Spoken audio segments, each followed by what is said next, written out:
안녕하십니까. 광주 성경대학 사도행전편을 맡은 김지연 목사입니다.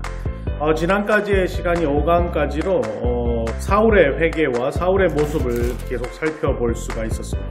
그리고 오늘부터는 이제 사도행전 9장 32절부터 해서 12장 25절까지 사도 바울이 이제 바나바와 1차 전도 여행을 떠나기 직전까지의 그런 일련의 교회의 사역들, 그리고 이방인을 향한 기독교가 이제 확장되어지는 그런 과정들을 살펴볼 수 있는데요. 이 부분에 집중해서 사도행전을 계속 살펴보도록 하겠습니다.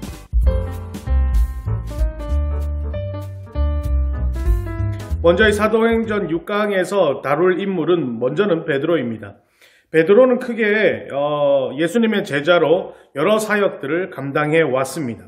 이 베드로가 하나님 앞에서 여러 사역들을 감당하는데 예수님 이후 가장 어쩌면은 수제자로서 예수님의 사역들을 닮아가는 모습이 베드로를 통해 살펴볼 수가 있게 된다라는 것이죠.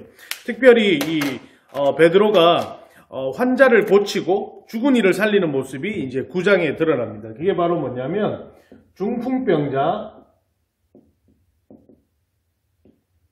중풍병자 애니야와 그 다음에 죽은 자,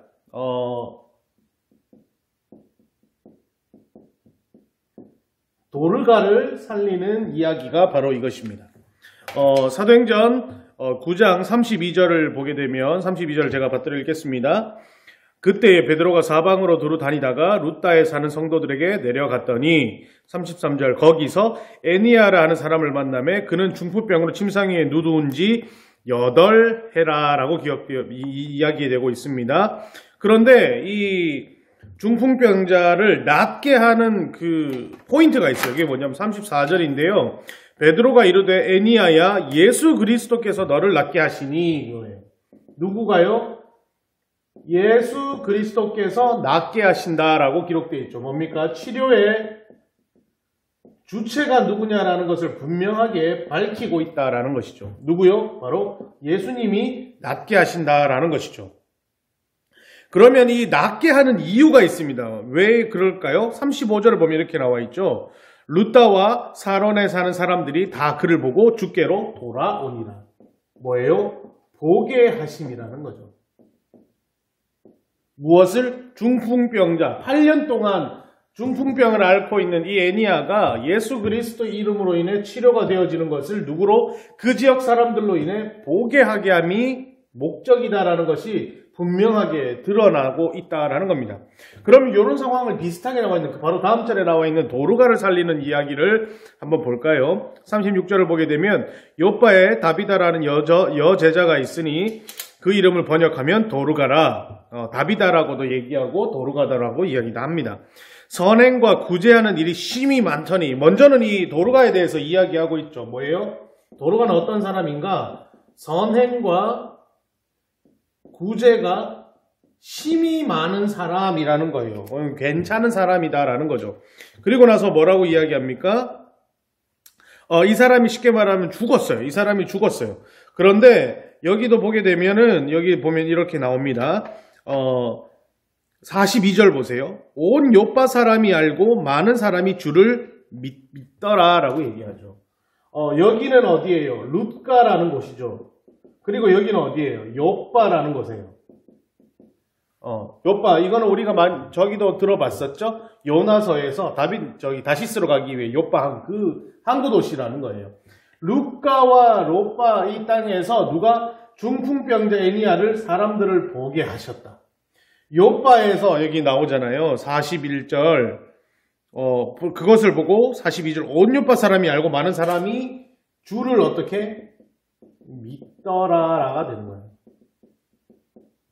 자, 그럼 여기서 우리가 좀 더 집중해 봐야 될 것은 뭐냐? 환자가 있었어요. 죽은 자가 있었어요. 베드로가 살렸어요. 핵심적으로 왜 살렸냐라는 거예요. 그 사역을 감당하기 위해 왜 살렸냐? 핵심은 이거죠. 보게 하심이라는 거예요. 많은 이들이 이러한 기적을 보게 하심이다라는 거죠. 왜 보게 하실까요? 그것은 이거죠. 복음의 증대를 이야기합니다. 우리가 다음 시간 이 다음 장으로 살펴본 10장에서 이제 누가 나오냐면 고넬료가 나오게 돼요. 고넬료라는 이 백부장이 나오는데 똑같아요. 고넬료라는 백부장이 나오는데 이 고넬료가 백부장이란 말은 로마의 군인이란 말이죠. 왜 이러한 일들이 점진적으로 계속 나오느냐? 바로 아까 제가 처음에 말씀드렸다시피 이 모든 일련의 과정들이 뭘 이야기하기 위함이다? 이방인에게로 복음의 증대를 이야기한다라는 거죠. 즉 이거예요. 유대인에게만 머물려 있던 그 구원의 기쁜 소식, 그 선택되어진 백성, 그 선민에 대한 의식이 온통 꽁꽁꽁 율법주의적으로 유대인들에게 집중되어 있는 이것을 어떻게 해요? 온 유대와 온 열방 곳곳으로 예수 그리스도의 복음을 증대시키기 위한 밑작업이 일어나고 있다라는 거예요. 이제 이걸 어디서 나오는 거예요? 이제 사도 바울의 1차, 2차, 3차 전도 여행을 통해서 지중해 인근에 있는 모든 열방들이 예수님께로 돌아오는 기적이 일어나잖아요. 그 기적이 있기 전 유대에만 머물러 있던 구원의 계획들이 이방인에게로 퍼져나가는 그 시초가 여기 어디예요? 룻과 욥바 그리고 나중에 고넬료를 통해 확장되어지고 있다라는 거죠. 어떤 하나의 사건, 이벤트를 통해서 이러한 것이 나쁜 것이 아니라 하나님이 요구하고 원하고 계신다는 것이 분명하게 전달되어지고 그런 것이 이제 신학적으로 정리되어지는 것들이 이제 드러나게 된다라는 것입니다. 따라서 베드로의 이런 기적과 같은 사건을 통해 이제 하나님께서 이방인을 향한 복음의 일들을, 계획들을 이끌어 가시는구나라는 게 9장에 드러나고 있다라고 기억해 주시면 좋겠습니다.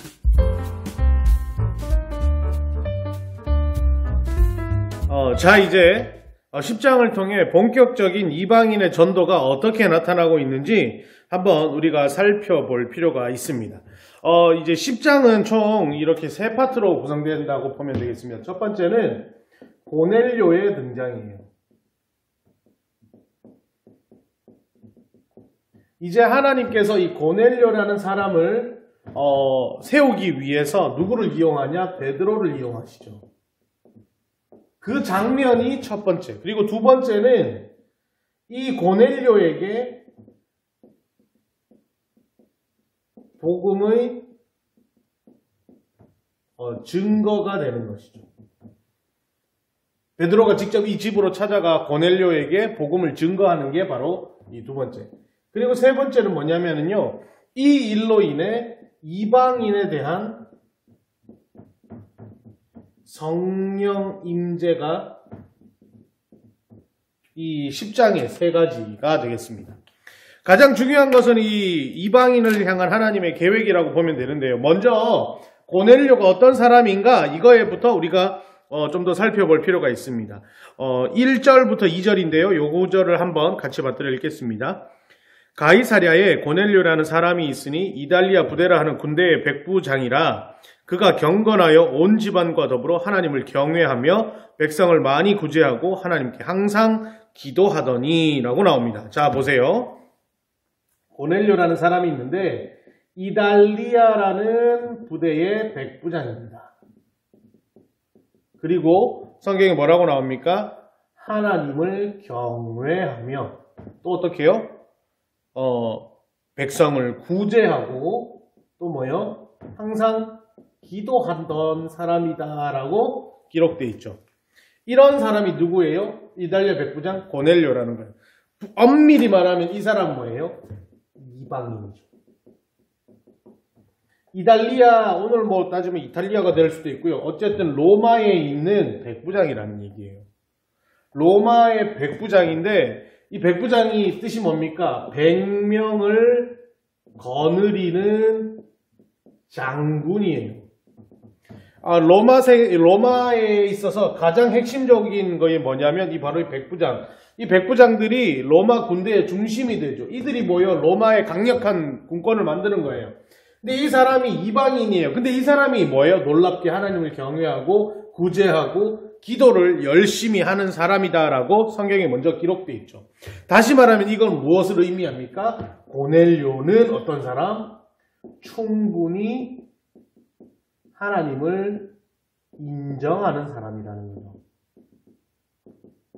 그러니까 어떤 마음입니까? 이 사람을 하나님이 찝으신 거예요. 어떻게 해요? 너로 인해 이방인 선교가 시작된다. 다시 말하면 이방인 선교가 뭐냐면요. 기억하세요. 이방인 세례자입니다. 이게 중요해요. 이방인 세례자. 자, 근데 우리가 좀 기억할 것은 뭐냐면 베드로가 유대인이에요. 베드로가 유대인이에요. 엄밀히 따지면 유대인이기 때문에 베드로는 어떤 거예요? 하나님이 우리에게 복음을 주신 이스라엘 백성이 유대인이잖아요. 그들의 뿌리가. 그러니까 이 사람들이 어떻게 생각하는 거예요? 하나님의 그 놀라운 계획, 하나님의 놀라운 그 이끄심은 우리에게 국한되어 있는 것이다라는 자부심. 자기들이 가지고 있는 그 자부심이 있었다는 거예요. 하나님이 주신 게 아니라. 하나님은 그냥 하나님께서 강권적으로 너를 선택해서 불렸다라는데 이 유대인들은 어떤 마음? 우리는 불려진 사람이라는 그런 구별된 선민의식이 있었어요. 아주 별로죠. 이게 있었다는 거예요. 우리도 마찬가지잖아요. 나는 우리 집은 3대째 기독교인데 너 이제 교회 나온다고 나랑 우린 너랑 종자가 달라 이런 거랑 똑같은 거라고 보면 될 것 같아요. 아무튼 유대인들이 그런 이렇게 비교되어지는 우리가 그래도 하나님과 가까운 자다라는 그런 생각들이 있었다라는 거죠. 그런 와중에 하나님이 이 고넬료라는 사람을 잡았어요. 그래서 이 하나님이 이 사람을 축복하고 이 사람에게 은혜를 주고자 하나님이 결단하는 거죠. 그런 사람은 누구예요? 베드로를 이제 바뀌기 시작하는 거예요. 그래서 이제 어떻게 하느냐 보세요. 고넬료를 향한 하나님의 계획이 여기 나타납니다. 4절 보세요. 고넬료가 주목하여 보고 두려워 이르되 주여 무슨 일이니까 천사가 이르되 내 기도와 구제가 하나님 앞에 상달되어 기억하신 바가 되었으니 내가 지금 사람들 엿보여 본 베드로라는 시몬을 청하라. 그는 무두장이 시몬의 집에 유숙하니 그 집은 해변에 있더라 하더라. 어떻게 해요?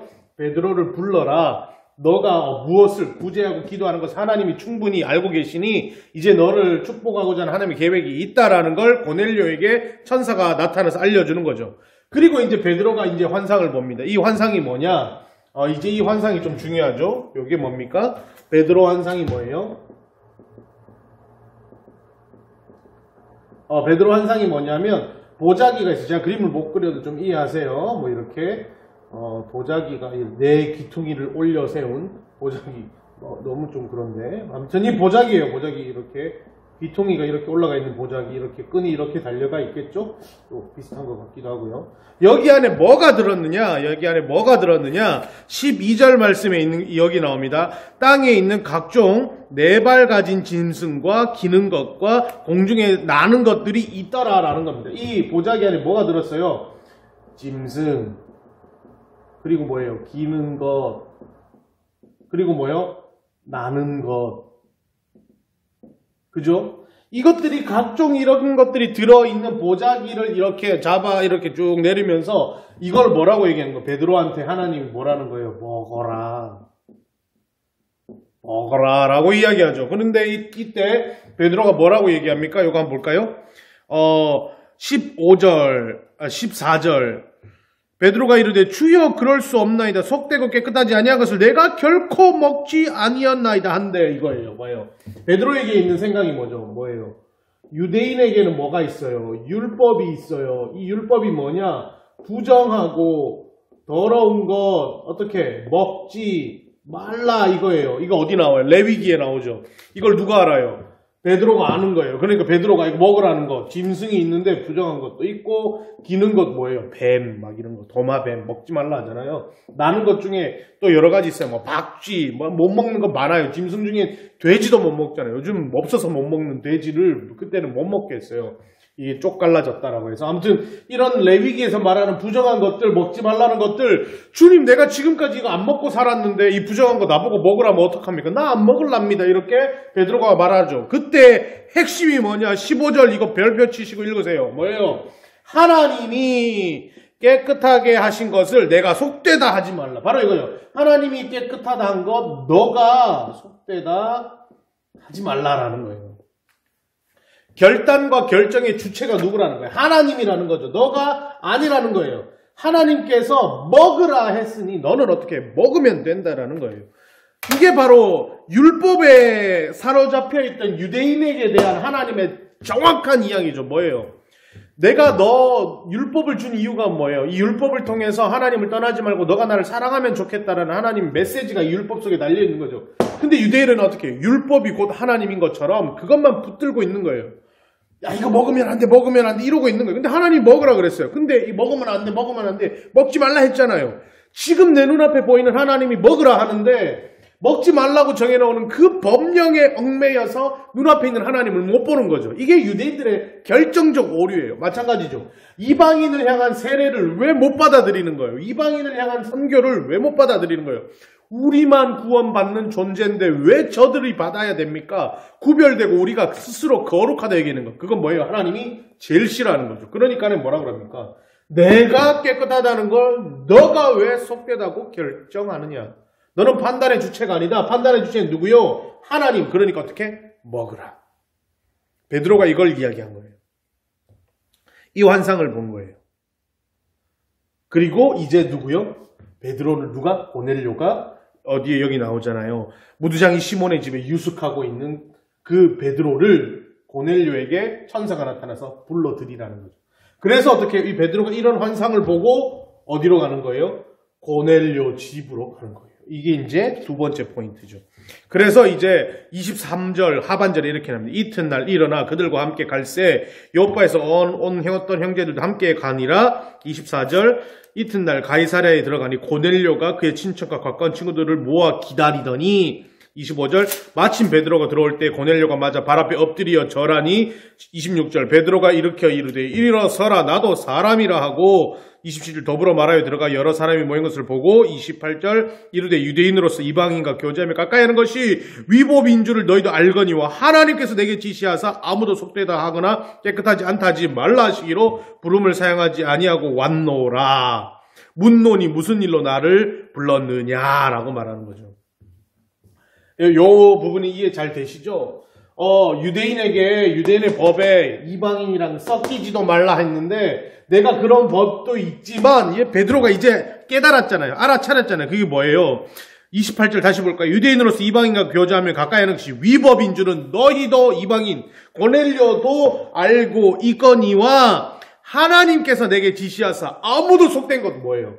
하나님께서 깨끗하다 하는 걸 너는 왜 속되다 하느냐? 먹어라 한 것처럼 이 모든 것들은 너가 율법으로 인해 고정되어 놓은 게 아니라 하나님을 따라가야 한다라고 누가요? 베드로가 확정적으로 이야기하는 거예요. 그러니 뭐라는 거예요? 내가 이거 따라간다라는 거예요. 그래서 왔는데 왜 불렀니? 라고 이야기하는 거예요. 왜 불렀어요? 아까 주의 천사가 나타났잖아요. 구별하여 고넬료를 향한 축복. 그것이 이 목적이었죠. 그래서 이야기하는 거예요. 블라블라블라. 그런 이야기하는 거예요. 그래서 이제 보는 거예요. 이제 34절. 베드로가 이제 그 이야기를 듣고 이렇게 말합니다. 베드로가 입을 열어 말하되 내가 참으로 하나님은 사람의 외모를 보지 아니하시고 각 나라 중 하나님을 경외하며 의를 행하는 사람은 다 받으시는 줄 깨달았도다. 이거예요. 하나님이 사람을 외모로 보지 않고 그 마음의 중심에 있는 그 사람을 하나님이 눈여겨보신다는 것을 내가 고넬료를 통해 알게 되었다라고 이제 베드로가 고백하는 거죠. 그래서 베드로가 이제 뭐라고 얘기합니까? 이제 내가 이야기하겠다라고 37절부터 41절까지 요 내용이 바로 베드로의 고넬료 집에서의 복음의 증거 설교가 됩니다. 요 설교 파트가 세 가지로 나눠져요. 요것도 기억 한번 하시면 좋을 것 같아요. 여기 한번 보시면은 첫 번째는 예수님의 공생애, 두 번째는 예수님의 십자가, 세 번째는 예수님의 부활. 이 세 개를 이제 다루고 이야기하는 거예요. 자, 이제 한번 볼까요? 예수님의 공생애는 어디냐? 보세요. 37절부터 39절까지인데요. 보세요. 곧 요한이 그 세례를 반포한 후에 갈릴리에서 시작하여 온유에 두루 전파된 그것을 너희도 알거니와 하나님이 나사렛 예수에게 성령과 능력을 기름 붓듯 하셨음에 그가 두루 다니시며 선한 일을 행하시고 마귀에게 눌린 모든 사람을 고치셨으니 이는 하나님이 함께 하셨음이라. 우리는 유대인의 땅과 예루살렘에서 그가 행하신 모든 일의 증인이라. 그들 이제 요까지인 거예요. 요까지 39절까지 뭐예요? 공생에 대한 거죠. 예수님이 갈릴리에서 태어났고 하나님이 그를 자녀 삼아 모든 능력을 출중하게 하시니 그가 가정, 예수님의 사역, 가전고, 가르치고, 고치고, 전하고, 이거 사역들을 완전 막 하셨다라는 게 이제 나오고 있죠. 그런 다음에 이제 뭡니까? 십자가 사건이 나오면 39절 하반절부터 나오죠. 그들이 나무에 달아 죽였으나 하나님이 사흘 만에 다시 살리사 나타나시되 죽음을 이야기하시죠. 뭐예요? 여기 핵심을 말아야 돼요. 우리가 그 모든 일의 증인인데 그들이 누구예요? 그들이 누구예요? 이 그들이 중요한 거예요. 백성들이 예수님을 인정하지 않는 그들이 예수님을 죽였지만 41절 어떻게 이제 부활이 나오는 거죠. 그래서 뭐예요? 모든 백성에게 하신 것이 아니요 오직 미리 택하신 증인 곧 죽은 자 가운데서 부활하신 후 그를 모시고 음식 먹은 우리에게 하신 것이라. 42절 우리에게 명하사 백성에게 전도하되 하나님이 살아있는 죽은 자의 재판정을 하시니까 곧 이 사람인 것을 증언하게 하셨고 라고 이제 이야기하고 있죠. 그래서 뭐예요? 37에서 39까지 뭐예요? 공생의 이야기하시고 39 하반절에서 40절까지 십자가 사건, 죽으심, 그리고 40절 이야기하면서 뭐예요? 부활, 우리와 함께 예수님께서 부활하시는 우리와 함께 먹고 마신 것을 우리가 기억하고 이제 뭐예요? 41절 지상명령 뭐예요? Great Commission이라고도 이야기하는 그게 뭐예요? Great Mission이라고 얘기하는 거 너는 그거죠. 누가복음 뒤에도 나오고 마태복음 28장에도 나오고 그리고 사도행전에 1장 8절에서 나오는 뭐예요? 이 증인되라는 거예요. 그래서 뭐예요? 42절 우리에게 명하사 백성에게 전도하되 하나님이 살아있는 자 죽은 자에게 재판장으로 정하신 자가 곧 이 사람을 이런 것을 증언하게 하셨고 맞죠? 중요한 거 43절 별표 따당 그에게 대하여 모든 선지자도 증언하되 그를 믿는 사람들이 다 그의 이름을 힘입어 죄사함을 받는다 하였느니라. 봐요. 유대인들이 다 알고 있잖아요. 뭐라는 거. 예수 이름으로 고백하는 모든 백성 어떻게 된다? 구원된다. 근데 이 모든 백성을 어디로? 유대인으로만 국한하고 있다가 베드로가 깨달은 거예요. 하나님을 구주로 고백하는 모든 사람이 곧 백성이 되는구나. 유대인뿐만 아니라 이방인도 되는구나라는 걸 인식한 다음 어떻게 한 거예요? 고넬료에게 증거한 거죠. 그래서 이제 어떻게 되는 거예요? 44절 베드로가 이 말을 할 때 성령이 말씀 듣는 모든 사람에게 내려오시나니 라고 나오죠. 44절 성령이 나타나는 거예요. 이 언제 나타났어요? 베드로가 언제 성령 경험했어요? 오순절 마가의 다락방에서 그 성령을 경험했기 때문에 지금 내가 예수님을 전하는 가운데 성령이 이 자리에 있는 모든 사람 누구예요? 고넬료 가족들에게 임하는 걸 누가 확인한 거예요? 베드로가 본 거예요. 그러니 뭐라고 얘기해요?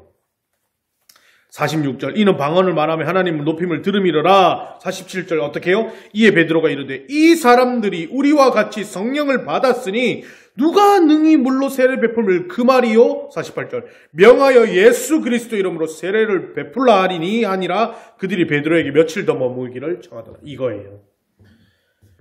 확실한 증거가 나타나 버린 거예요. 그게 뭐예요? 내가 예수님 승천하고 마가의 다락방에서 120명 모여서 그렇게 예수님을 생각하고 기억하며 기념하며 떡을 나누며 계속해서 기도하는 그 순간 성령이 임하여 각 나라의 방언으로 이야기하는 것들이 뭐예요? 사도행전 시작에 초대교회를 형성시키는 원리로 나오잖아요. 그런데 고넬료에게 하나님 말씀을 전하는 그 순간 어떻게 한 거예요? 성령이 임해버린 거예요. 그때 마가의 다락방에서와 같이 고넬료의 집에 똑같이 성령이 임한 거예요. 어떻게 된 거예요? 쫙쫙쫙 어떻게 끝. 뭘 더 고민하겠어요? 세례를 베푸는 걸 내가 왜 그 말이요? 라고 이제 이어지는 거죠. 이게 바로 10장까지의 말씀입니다.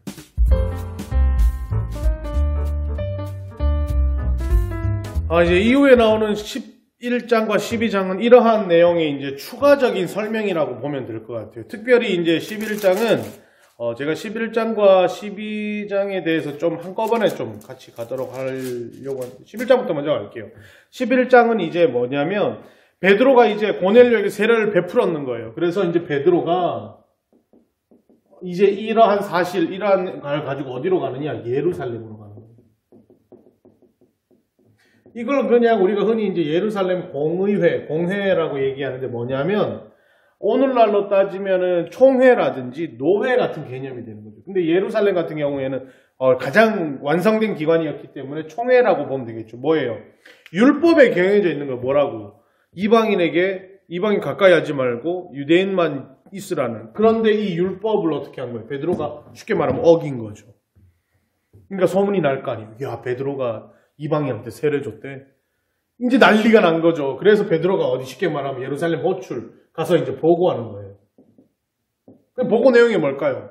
하나님께서 환상 중에 보여주셨다. 그리고 어떻게 그래서 내가 고넬료 집에 가서 어떻게 예수님을 정했다. 근데 그때 어떻게 성령이 임하더라. 그러니까 내가 뭐 어떻게 하겠냐? 세례 줬다. 이렇게 얘기하는 거죠. 그러니 이걸 뭐라고 얘기하는 거예요? 그 구절이 핵심이었죠. 뭐예요? 하나님이 선하다는 걸 내가 어떻게 선하지 않다 할 것이며 하나님이 일하시겠다는 걸 내가 어떻게 안 할 수 있겠느냐. 이 내용이 쭉 보고되는 게 11장 내용이다라고 보시면 될 것 같아요. 특별히 1절부터 이제 18절까지 요거 이제 보고죠. 요거 이제 몇몇 구절만 읽어보면 확 와닿으실 거예요. 볼까요? 2절. 베드로가 예루살렘에 올라왔을 때 할례자들이 비난하여 이제 이걸 대표하는 거죠. 유대인이 자신들이 잡고 있는 게 뭐냐면 할례예요. 할례. 할례가 뭐예요? 할례라는 것은 우리가 하나님의 백성임을 내 몸에 어떻게 흔적으로 새기는 거죠. 쉽게 말하면 뭐야? 포경수술. 흔적으로 새겼다라는 거죠. 그러니까 너 흔적 할례했어? 할례했어. 우리는 하나님의 백성. 너 할례했어 안 했어? 너 그럼 안 돼. 이방인 할례하고 싶어. 넌 이방이니까 안 돼. 그러니까 할례라는 건 뭐예요? 우리가 선택된 백성임을 내세우는 하나의 증거죠. 그걸 자부심을 갖고 있는 그 유대인들이 뭐라는 거예요? 이방인에게 세례를 줬다고 난리가 난 거예요. 그게 2절이죠. 근데 이제 이거에 대해서 베드로가 뭐라 얘기하느냐? 9절. 이것을 주목하여 보니 땅에 네 발 가진 것과 들짐승과 기는 것과 공중에 나는 것을 보이더라. 또 들으니 소리가 있어 이르되 베드로야 일어나 잡아 먹으라 하거늘. 이거 이제 얘기하는 거죠. 그래서 어떻게? 내가 그거 통해서 하나님이 뭐라고 하는지 아셨다. 그래서 이제 나오는 거죠. 17절 봐요. 그런즉 하나님이 우리가 주 예수 그리스도를 믿을 때 주신 것과 같은 선물을 그들에게 주셨으니 뭐예요? 성령 고넬료에게 이야기한 다음에 성령 주셨다. 그러니까 뭐래요? 하나님을 능히 맡겠냐 하더라. 그들이 이 말을 듣고 잠잠하여 하나님께 영광을 돌려. 그러면 하나님께서 이방인 생명 얻는 계획을 주셨다 하니라. 결정하는 거예요. 자 보세요. 할례 받은 유대인이 뭐예요? 유대인은 핵심적인 그런 사람들이 베드로의 행위 보고를 듣기 전에 난리가 난 거예요. 왜 했냐? 근데 베드로가 이야기하는 거 하나님께서 하셨고 하나님께서 그런 환상 보여주셨고 고넬료 집에 가서 이야기 들으니까 하나님 하셨고 그런 말하는 도중에 성령님이 나타나가지고 막 임재해버렸고 그래 어떻게 세례를 줬어요 라고 말하니까 이 모든 것을 들은 예루살렘 공회 즉 누구예요? 그리스도인들이 뭐라고 이야기하는 거예요? 28절 그들이 이 말을 듣고 잠잠하여 하나님께 영광을 돌려 이르되 그러면 하나님께서 이방인에게도 생명 얻는 회개를 주셨다 하니라 선언하고 선포하는 거죠. 이방인도 되는구나라고 이제 해버린 거예요. 놀랍죠? 이거부터 이제 쫙 펼쳐지기 시작하는 거예요. 그 다음으로 이제 나오는 게 뭐냐면은 이제 좀 더 하나의 내용인데 바로 이제 안디옥 교회예요. 이게 뭐냐? 안디옥 교회라는 것이 바로 예루살렘 교회와 더불어 이 안디옥 교회가 이방인 선교의 전초기지, 핵심, 포인트 이런 느낌이라고 보시면 될 거예요. 한번 볼까요? 19절 그때에 스데반의 일로 환란으로 말미암아 흩어진 자들이 여러 군데로 갔다라는 거예요. 스데반의 순교 때 사도행전 7장에 나온 스데반의 순교 때 이거 어떻게 돼요? 모여있던 예루살렘에 집결되어 있던 사람들이 전 유대 그리고 이 지중해 연안으로 흩어지는 그래서 어떻게 해요? 각각 그 점조직이 되었다 그랬잖아요. 흩어져서 거기서 디아스포라 각각의 교회를 형성하게 되었죠. 그 중에 구브로와 고넬에서 몇 사람이 안디옥에 이르러 헬라인에게도 말하 주 예수를 전파하니 이제 봐요. 안디옥에서 누구에게? 헬라인에게 뭐 했다는 거예요? 전파했다는 거예요. 이제 당당하죠? 몇몇 사람들이 그때 헬라인에게 전파했는 거예요. 그래 여기서 어떻게 주의 손이 그들과 함께 하심에 21절 수많은 사람들이 믿고 주께로 돌아오더라. 예루살렘 교회가 이 소문을 듣고 바나바를 안디옥까지 보내니 이 예루살렘 교회에서 이 안디옥 소식을 들었어요. 그래서 누구를 보내요? 바나바. 신실한 자 바나바를 보내요. 왜 보냈을까요? 예루살렘이 뭐예요? 공회라고 얘기했죠. 쉽게 말하면 총회에서 야 갑자기 난데없이 안디옥이라는 이방 도시에서 그리스도인들이 막 일어난단다. 거기 가봐. 가서 너 확인해봐. 제대로 된 건지 확인해봐. 보내줘. 파송한 거죠. 가서 확인하라라고 파송한 거예요. 근데 이 파송하는 바나바가 이제 혼자 안 가요. 바나바를 한번 볼까요? 24절. 바나바는 착한 사람이요 성령과 믿음이 충만한 사람이라. 맞죠? 바나바가 가니까 언제 불난데 이제 부채질하는 길은 뭐예요? 이 난리가 나는 성령 받아서 난리가 난 안디옥에 바나바가 가니까 이제 어떻게 나요? 더 뒤집어지는 거죠. 근데 바나바 혼자 갔냐? 아니에요. 누구랑 같이 갔어요? 또 나옵니다. 누구? 사울. 이제 보세요. 25절. 바나바가 사울을 찾으러 다소에 가서 만남에 26절. 안디옥에 데리고 와서 둘이 교회에 1년간 모여있어 큰 무리를 가르쳤고 제자들이 안디옥에서 비로소 그리스도인의 일컬음을 받게 되니라. 라고. 뭐예요? 바나바가 혼자 안 가는 거예요. 이 불난 집에 불을 한 번 더 붙여보겠다고 누구 데려가요? 어마어마한 누구 사울 데려가는 거죠. 아직 바울이 되기 전이에요. 사울 데려가는 거. 둘이 가서 안디옥에서 뭐예요? 1년 동안 뭐 했어요? 전도한 거예요. 성경 가르친 거예요. 그러니까 어떻게 되는 거예요? 난리가 난 거예요. 뒤집어진 거예요. 성령 받아가지고 막 안디옥이 뒤집어. 할렐루야. 우리 방주교회 성도님들, 우리 교회가 안디옥 교회처럼 뒤집어지기 위한 좋겠습니다. 코로나 때문에 응축돼 있잖아요. 답답하잖아요. 하나님 앞에 나와서 예배 드릴 때 확 뒤집어지는 은혜가 있길 바랍니다. 저도 바나바와 사울과 같은 그런 목회자가 될 수 있도록 애쓰겠습니다. 이제 주일날 교회에 이제 30%까지 올 수 있으니까 얼마나 다행이에요. 다 교회로 오시면 좋겠어요. 아무튼 이런 일들이 안디옥 교회에서 일어났죠. 이제 그때 어떤 일이 일어나냐? 이제 그때 이제 뭐예요? 이 기근 흉년이 들 것을 이때에 흉년이 들 것을 예언해요. 흉년. 그리고 실질적으로 이게 일어났어요. 이때 어떤 일이 일어나느냐? 안디옥 교회에서 모든 교회로 뭘 하기 시작하는 거예요? 구제금을 보내기 시작하는 거예요. 여러분 이거예요. 이게 교회의 역할이에요. 나만 잘 믿고 나만 잘 살고 나만 잘 되면 끝나는 게 아니라 우리만 잘 먹고 먹는 게 아니라 하나님의 사랑으로 충만한 사람들은 돌보는 거예요. 보내는 거예요. 돕는 거예요. 구제하는 거예요. 이제 안디옥 교회가 충만한 은혜를 머물러 두고 멈추어 있는 우물과 같은 역할을 하는 게 아니라 흘려보내는 생수의 통로의 역할을 하는 거죠. 하나님의 사랑을 받았으니 어떻게 저기가 어렵다 한다면 어떻게 하는 거예요? 보내는 거예요. 그래서 성령님이 뭐라 나오는 거예요? 29절. 제자들이 각각 그 힘대로 유대에 사는 형제들에게 부조를 보내기로 작정하고 이를 실행하여 바나바와 사울의 손으로 장로들에게 보내니라. 아까 얘기했잖아요. 1년 동안 전도가 가르친 바나바 사울을 통해서 이 교회의 후원금, 이 교회에서 나오는 구제금을 가지고 바나바와 사울이 온 유대를 돌며 돕기 시작한다라는 거죠. 여러분 이게 바로 교회입니다. 이게 바로 하나님의 교회예요. 하나님의 교회는 멈추어 있지 않아요. 하나님의 교회는 정체되지 않아요. 우리만 잘 먹고 우리만 잘 살고 이게 아니에요. 하나님의 교회는 내가 배불리 먹고 있다면 긍휼한 마음을 여겨서 내 것을 베풀 줄 아는 교회가 하나님의 교회예요. 우리 방주교회가 이런 하나님의 교회가 되기를 원합니다.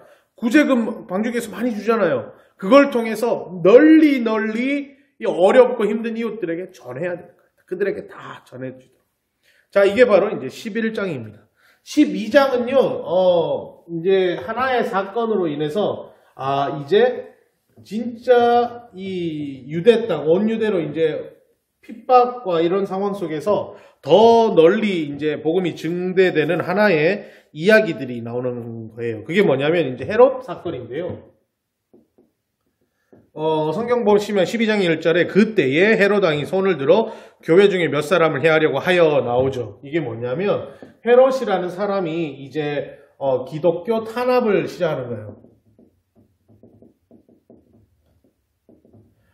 네로 왕 때 이제 쉽게 말하면은 순교자들이 많이 나오고도 하는데 그 빌립 때 교회에 탄압이 있었잖아요. 그 일곱 집사. 그래서 스데반이 순교를 하죠. 그 이후에 헤롯이 또 이렇게 한번 뒤집어 엎는 거예요. 그때 누가 죽었느냐?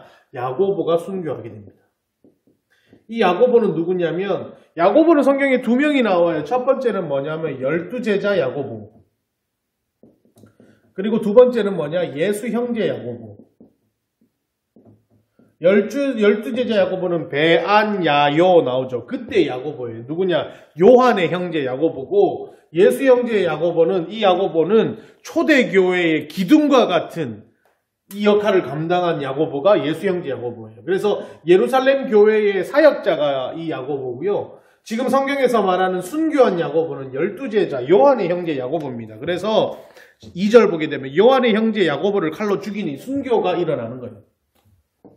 야고보가 죽었어요. 순교했죠.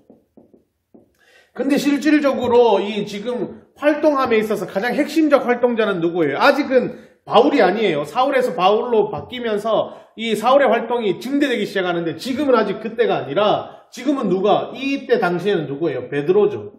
그래서 헤롯이 이 기독교 탄압을 시키는데 핵심 인물을 누구로 잡은? 베드로예요. 그래서 베드로를 잡아 죽여야 되겠다라고 한 거죠. 3절 유대인들이 이 일을 기뻐하는 것을 보고 베드로로 잡으려 할새 때는 무교절 기간이다.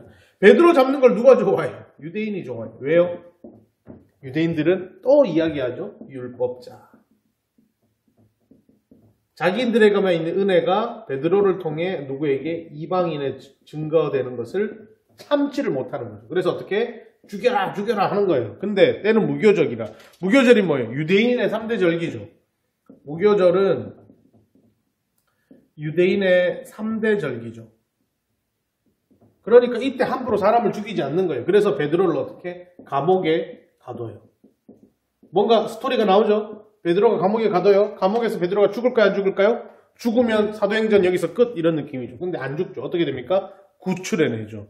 베드로를 건져내는 거예요. 근데 이 베드로를 건져내는 데 있어서 가장 중요한 역할 중에 하나가 뭐다? 성도의 중보기도. 성경 볼까요? 이것에 대해서 뭐라고 이야기하는가? 여기 보세요. 12절 보세요. 마가라 하는 요한의 어머니 마리아 집에 가니 여러 사람이 거기에 모여 기도하고 있더라. 뭘 기도하는 거예요? 우리 베드로가 잡혔어요. 주님 베드로 건져주세요. 이 말을 누가? 하나님이 이미 하시죠. 베드로를 건져서 그 중보기도하는 집으로 보내는 놀라운 역사가 그 가운데 있는 거예요. 그러니까 베드로가 탈옥된 거죠. 감옥에 있던 베드로가. 그러니까 헤롯이 어떻게 돼? 열받은 거예요. 이게 좀 열받은 거 표시하는데 이런 거. 이렇게 된 거예요. 그러니까 어떻게? 야, 감옥 간수들 다 죽여 막 이렇게 된 거예요. 이러한 헤롯을 하나님이 어떻게? 가만 놔두지 않겠죠. 당연하죠. 그래서 20절부터 25절의 내용이 뭐냐? 그 헤롯을 어떻게? 하나님이 처단하신 내용, 죽이신 내용이 뒤에 나옵니다. 이게 크게 중요한 건 아니고요. 중요한 건 뭐예요? 이방인을 향한 하나님의 계획, 그리고 그 가운데 가장 최전선에 있던 베드로, 하나님의 이 역할을 감당한 베드로를 하나님이 어떻게 해요? 지켜 보호하신다. 그 어떤 세상적 권력도 하나님의 자녀들을 어떻게 함부로 해할 수 없다. 그리고 그것에 대한 죄가는 반드시 하나님이 기억하신다. 이게 이 12장에 나오는 내용이다라고 보시면 되겠습니다. 여기까지가 해서 이제 이방인 선교에 대한 이렇게 펼쳐진 개론이 되는 거고요. 13장부터 시작해서 이제 드디어 이제 사도 바울이 이제 전면에 드러나며 이방인의 선교에 대한 물꼬를 튼 이 베드로의 그것을 토대로 이제 바나바와 사울이 이제 온 열방을 예수 그리스도에게로 올려드리는 전도 여행이, 선교 여행이 시작됩니다. 다음 시간에, 바로 다음 주 이 시간에 바로 그 사도 바울의 1차 선교 여행을 같이 한번 다뤄보도록 하겠습니다. 사랑하는 성도님, 코로나로 많이 힘드시지요? 그러나 하나님은 결코 멈추시지 않습니다. 로마의 압제 속에서도 일하시는 하나님 우리가 발견할 수 있지 않습니까? 그리고 그것이 한 특정 집단에 국한되는 것이 아니라 온 열방으로까지 확대시키는 하나님의 크신 은혜를 발견할 수 있습니다. 지금 이 상황 속에도 일하고 계시는 하나님을 우리가 기억하며 오늘도 기쁨 가운데 하나님 앞에 나아가시고 다가오는 주일 주님 앞에 나와 기쁘게 예배하시는 믿음의 성도님 되시기를 간절히 소망합니다. 다음 주에 뵙겠습니다. 감사합니다.